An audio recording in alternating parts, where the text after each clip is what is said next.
The year is 755 AD, and China is in the midst of the An Lushan Rebellion. An insurrection so massive that it's been compared to the fall of the Roman Empire. But was it really that bad? Let's find out. You know how every time you try to change the status quo, some old-timer shows up to tell you that things were better in the good old days? Well, this is one of those cases. Prior to the An Lushan Rebellion, China had been on a pretty impressive run. Under the Tang dynasty, China had become a major hub of trade and culture, boasting the largest and most diverse population in the world. But all of that would soon change. In 755, a general named An Lushan rebelled against the ineffectual 10th dynasty court. Within months, he had raised an army of 200,000 men and was marching on the capital. Though initially defeated, An Lushan regrouped and by 757 had seized control of much of northern and western China.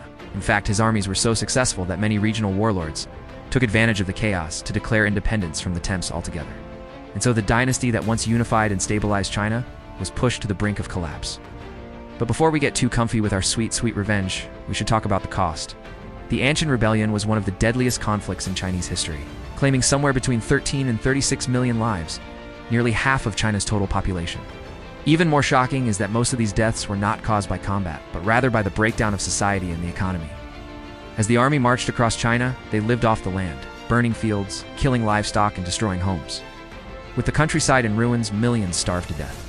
An Lushan himself was eventually killed in battle, but not before inflicting massive damage on the kingdom. So was this the end of the Tang dynasty? Not quite. The problem was that An Lushan's army was made up of non-Chinese soldiers who had little loyalty to the ruling class. In fact, many of them preferred the local warlords who were offering them land and titles. And so, although the rebels had achieved a stunning victory, they quickly began to fight amongst themselves. By 763, most of An Lushan's conquests were lost and peace was restored to China. However, the damage was already done. The Tang dynasty would never be as strong again, and the once mighty empire would eventually collapse in the face of yet another rebellion in 9/7. After binge-watching your favorite shows, you might think you've seen it all on Netflix, but there are some real hidden gems waiting for you on our channel.